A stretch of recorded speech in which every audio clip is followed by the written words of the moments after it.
Cricket ලෝකයේ සීලම විස්තර එකම තැනකින් දැනගන්න ඔබ අදත් ආයුබෝවන් කියලා පිළිගන්නවා ක්‍රිකට් ලංකා YouTube channel සමගින්. ශ්‍රී ලංකාව සහ පාකිස්තානය අතර පළමු එක්දින තරගය මීට සුළු මොහොතකට පෙර අවසන් වුණා. එහිදී කාසිවාසී ජයග්‍රහණය කළ ශ්‍රී ලංකා කණ්ඩායම පළමුව පන්දු යැවීමට තීරණය කළා. ඒ අනුව පන්දුවට පහර දීමට පිළිට පිවිසි පාකිස්තාන කණ්ඩායම කල්ලු පහක් දැවී ලකුණු 299ක් රැස් කළා. ලකුණු ලබා ගැනීම අතින් ෆකර් සමාන් ලකුණු 32යි. ඔහු වනිදු හසරංගයේ පන්දුවකට දැවී ගියා. සයිබ් අයුබ් ලකුණු 6යි. ඔහු කඩුල්ල මුවා කිරීමේ වරදට 80 දැවී ගියා. බාබර් රසාම් ලකුණු 29ක් ලබා ගත්තා. ඔහු දැවී ගිය වනිදු හසරංගගේ පන්දුවක් කිරීම කඩුල්ලේ වැදීමෙන්. මොහමඩ් රිස්වාන්ද වනිදු හසරංගගේ පන්දුවකට ලකුණු 5ක් ලබා සිටීදී දැවී ගියා. පාකිස්තාන කණ්ඩායම වෙනුවෙන් සල්මන් නගා නොදැවී ලකුණු 105ක විශිෂ්ට ඉනිමක් ක්‍රීඩා කළා. හුසේන් ටලට් ලකුණු 62කට තීක්ෂණ යොමු කළ පන්දුවකට දැවී ගියා. මොහමඩ් නවාස් ලකුණු 36ක් නොදැවී ලබා ගත්තා. ඒ අනුව පාකිස්තාන කණ්ඩායම කල්ලු 5ක් දැවී ලකුණු 299ක් ලබා ගත්තා.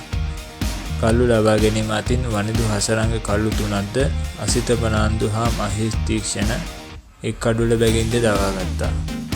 පසුව ලකුණු 300ක ඉලක්කයක් හඹා යාමට පිටිට පිවිසි ශ්‍රී ලංකා කණ්ඩායමේ ආරම්භක සමත්තාවයට ලකුණු 85ක් සමත්තාවයක් ගොඩනැගුවා.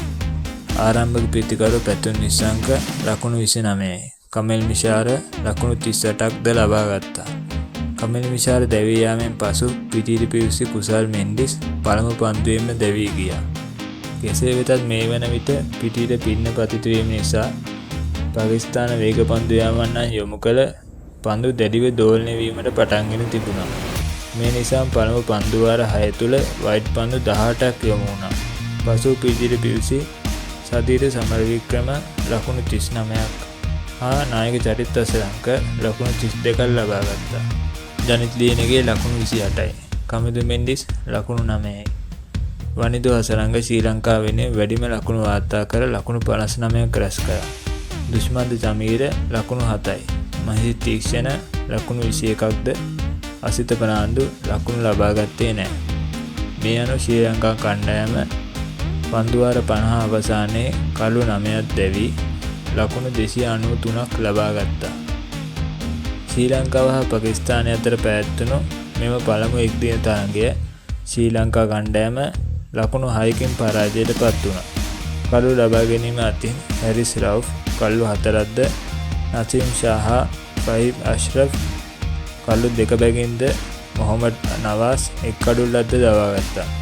මේ අනුව ශ්‍රී ලංකාව හා පාකිස්තානය අතර දෙවන එක්දින තරගය නොවැම්බර් 13 වනදා පැවැත්වෙනු ඇති. තරගය ආරම්භ වන්නේ පස්වරු 3ට. තවත් මෙවැනි ක්‍රිකට් ලෝකයේ නවතම තොරතුරු දැනගැනීමට අපව සබ්ස්ක්‍රයිබ් කරලා බෙල් අයිකන ක්ලික් කරන්න. ඒ වගේම ඔබගේ වටිනා අදහස් පහලින් කමෙන්ට් කරගෙන යන්න අමතක කරන්න එපා.